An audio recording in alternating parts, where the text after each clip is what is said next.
Hello, good evening to all of you. This is Tarun Dabral and I wholeheartedly welcome you to my new YouTube channel named Arindam English Speaking Classes. In this format of e-learning of English grammar and speaking, you will surely feel something different than other English speaking YouTube channel. Here, you will surely get all your doubt solutions in a very decent and a sober way. Today, I am going to discuss a very important topic that would be very useful for many competitive examinations like Bank PO, SSC CGL, SSC CPO, CTET or State TET. So our today's topic is phrasal verbs. So let's start the topic.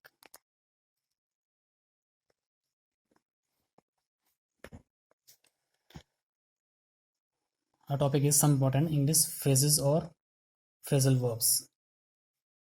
As you know that single verb is made of one word, but we are talking about phrasal verbs. Phrasal verbs means the verbs which contain more than one word. It may contains 2 or 3 words. Okay, means ऐसा verb जिस हम verb पढ़ते हैं उसमें एक single word होता है, लेकिन जब हम फ्रेजल वर्ब की बात करते हैं तो उसमें 2 या 2 से अधिक वर्ड उसमें एक साथ रहते हैं। उसको मिलाकर हम क्या बोलते हैं? Phrasal verb. ठीक है, ऐसे एक वर्ड आपके सामने है। First one, bolt down. Bolt down means eat very quickly, जल्दी जल्दी में खाना। ठीक है, वैसे हम सिंगल अगर बोल्ड का मतलब देखें, यहाँ पे बोल्ड का मतलब क्या होता है? यानी जो नट बोल्ट जो हम यूज़ करते हैं, ठीक है, इक्विपमेंट्स वगैरह जो होते हैं नट बोल्ट्स, उसको हम बोलते हैं बोल्ट। और डाउन का मतलब होता है नीचे। लेकिन जब हम उन दोनों का मतलब अलग अलग है, लेकिन जब हमने दोनों को आपस में मिला दिया तो उसका पूरा मतलब ही चेंज हो गया। यहाँ पे तो क्या हुआ ना, यहाँ पे इसका मतलब पेंच होगा यानी नट बोल्ट होगा, ना इसका मतलब नीचे होगा। इसका मतलब दोनों को मिलाकर इसका एक मतलब नया ही मतलब निकल जाएगा। उसका मतलब क्या निकलेगा? ईट वेरी क्विकली, जल्दी जल्दी में खाना। एग्जाम्पल से समझते हैं इस बात को। Arindam bolts down his breakfast every day. जो अरिंदम है वो अपना खाना रोज, ब्रेकफास्ट जो है अपना रोज जल्दी जल्दी खाता है। ठीक है, बोल्ट्स में चेंज हो गया बोल्ट्स में, क्योंकि यहाँ पे जो अरिंदम है वो थर्ड पर्सन सिंगुलर नाउन है, इसलिए यहाँ पे बोल्ट चेंज हो जाएगा बोल्ट्स में। ये प्रेजेंट सिंपल का सेंटेंस है, इसलिए यहाँ पे बोल्ट की जगह पे आएगा bolts, third person singular noun के लिए। Next word, chop up. Chop up means cut food into pieces, यानी खाने को टुकड़े टुकड़े में चेंज कर देना। ठीक है, यानी टुकड़े टुकड़े कर देना। Example, I chopped up all the potatoes that was lying on the table. मैंने उस टेबल पर रखे हुए जितने भी आलू थे, पोटैटोज थे, मैंने उसको सबको क्या कर दिया? चॉप्ड अप कर दिया, यानी उसके टुकड़े टुकड़े कर दिए। चॉप का यहाँ पे हो जाएगा चॉप्ड। ठीक है, तो क्या हो जाएगा? चॉप चॉप इससे चेंज हुआ क्योंकि हम यहाँ पे सेंटेंस में जो हम यूज़ कर रहे हैं वो है पास्ट सिंपल का सेंटेंस। तो चॉप जो वर्ड होगा उसमें चेंज हो जाएगा चॉप्ड में, तो क्या हो जाएगा? Chopped up. ठीक है, इसके चॉप्ड अप का मतलब होता है टुकड़े टुकड़े कर देना। Third word is warm up. Warm up means making something warm, यानी किसी चीज़ को गर्म करना। For example, you can warm up the dish that is on the dining table. तुम उस डिश को गर्म कर सकते हो जो कि डाइनिंग टेबल पर रखी हुई है। ठीक है, डिश का मतलब यहाँ पे होता है बर्तन भी होता है डिश का मतलब, और डिश का मतलब क्या होता है? भोजन को भी हम डिश ही बोलते हैं। तो क्या हो जाएगा यहाँ पे? वार्म अप का मतलब हो जाएगा गर्म करना। तो तुम उस टेबल पर रखी उस खाने को गर्म कर सकते हो। ठीक है, तुम टेबल पर रखे उस खाने को क्या कर सकते हो? गर्म कर सकते हो। Next word is pig out. Pig out means eat large amount of food, यानी अधिक मात्रा में खाना खाना, यानी एक खाने को बहुत ज़्यादा खाना। ओके, एग्जाम्पल से समझते हैं इस बात को। He pigged out on fast food. Pig change हो गया यहाँ पे पिक्ड में। वैसे पिक का मतलब होता है सुअर और आउट का मतलब होता है बाहर, लेकिन जब हम दोनों को मिलाएंगे आपस में तो उसका एक नया मतलब ही निकल कर आपके सामने आएगा, जिसका मतलब होता है अधिक मात्रा में खाना खाना। ठीक है, तो इसका क्या मतलब हो जाएगा? ही pigged out on fast food, यानी वो बहुत अधिक मात्रा में वो उसने फास्ट फूड खाया। पिक चेंज हो गया पिक्ड में, क्योंकि ये सेंटेंस है आपका पास्ट सिंपल का, इसलिए पिक चेंज हो गया पिक्ड में। ठीक है, अगर यहाँ पे प्रेजेंट सिंपल का सेंटेंस होता तो ये पिक चेंज हो जाता है किसमें, पिग्स में, he picks out on fast food होता। लेकिन यहाँ सेंटेंस में बात करें पास्ट सिंपल की, तो यहाँ पे पिक का हो जाएगा पिक्ड आउट। ठीक है, पिक आउट का हो जाएगा picked out. Clear. Next word is whip up. whip up means cook or prepare something very quickly to eat, means खाने को जल्दी जल्दी पकाकर खाना।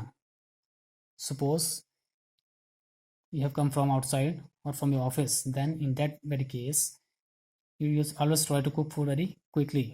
जब आप ऑफिस से या कहीं बाहर से कहीं काम से घर आते हैं वापस, तो आप कोशिश करते हैं कि जल्दी जल्दी, जब आपके पास टाइम नहीं होता तो आप जल्दी जल्दी खाना पकाकर खाना चाहते हैं।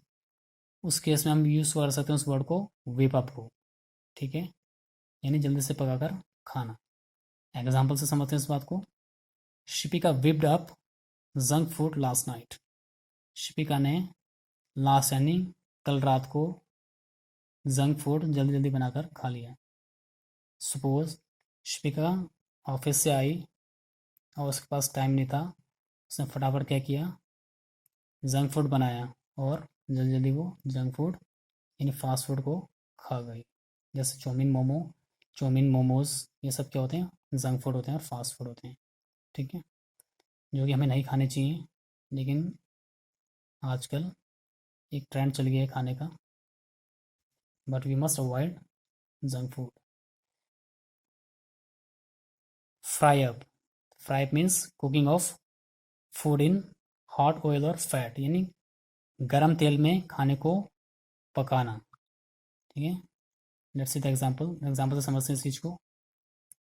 Please fry up some biryani in hot oil. कृपया करके कुछ बिरयानी हॉट ऑयल में यानी गरम तेल में इसको क्या करो, पका दो। ठीक है, clear. Next word is eat out. इसका मतलब क्या हुआ, having a meal in the hotel और restaurant instead of at home. बाहर खाना खाना मीन्स जब हम घर के बजाय, if you try something to eat outside of our home, in that case you can use the word eat out. ठीक है, होटल और रेस्टोरेंट में खाना खाने को हम बोलते हैं ईट out. For example, they often eat out at the hotel. वो कभी कभार होटल में खाना खाते हैं। ठीक है,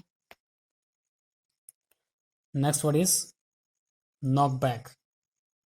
knock back means drinking of something quickly, जल्दी जल्दी पीना, किसी चीज़ को जल्दी जल्दी क्या करना, पीते हैं हम जब, that is called knock back. Let's see the example. For example, Prakash knock back one bottle of wine. Prakash ने क्या किया, एक बोतल वाइन की क्या कर दी उसने, नॉक बैक कर दी, यानी उसको जल्दी जल्दी पी लिया। नॉक बैक होता है प्रेजेंट टेंस में, इसका पास्ट फॉर्म होगा, पास्ट सिंपल फॉर्म होगा उसका, नॉक हो जाएगा नॉक्ड, तो पास्ट सिंपल फॉर्म में क्या हो जाएगा, नॉक बैक। ठीक है, तो प्रकाश ने एक बोतल वाइन को क्या कर दिया, जल्दी जल्दी पी लिया।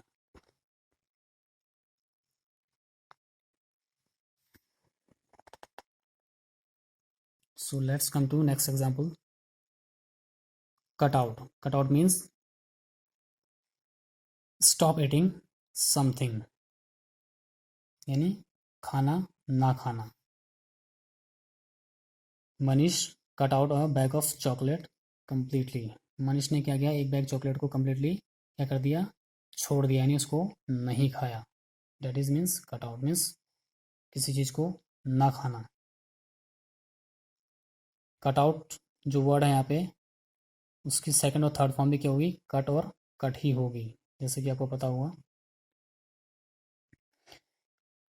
अगर ये प्रेजेंट सिंपल में होता सेंटेंस, तो यहाँ पे कट की जगह पे क्या होता, कट्स आउट होता। लेकिन ये सेंटेंस है पास्ट टेंस में, और कट का पास्ट और पास्ट पार्टिसिपल फॉर्म कट ही होता है, इसलिए हम यूज़ करेंगे Manish cut out a bag of chocolate completely, यानी मनीष ने एक बैग चॉकलेट को नहीं खाया, मीन्स कंप्लीटली चॉकलेट के बैग को छोड़ दिया।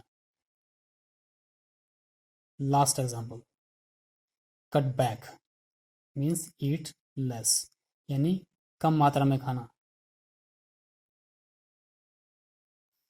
Let's see the example, Kamlesh should cut back on fast food. Kamlesh को फास्ट फूड कम मात्रा में खाना चाहिए। यहाँ पे जो वर्ड है should, it is a model, इसको हम बोलते हैं modal verb. Just like should, must, can, could, ये सब क्या होते हैं, मॉडल वर्ब्स होते हैं, लेकिन उसको यहाँ पर डिस्कस नहीं करेंगे। Okay, we are just discussing phrasal verbs. तो शुड का मतलब होगा यहाँ पे चाहिए, यानी जब हम किसी को एडवाइस देते हैं, in that case we use the word should.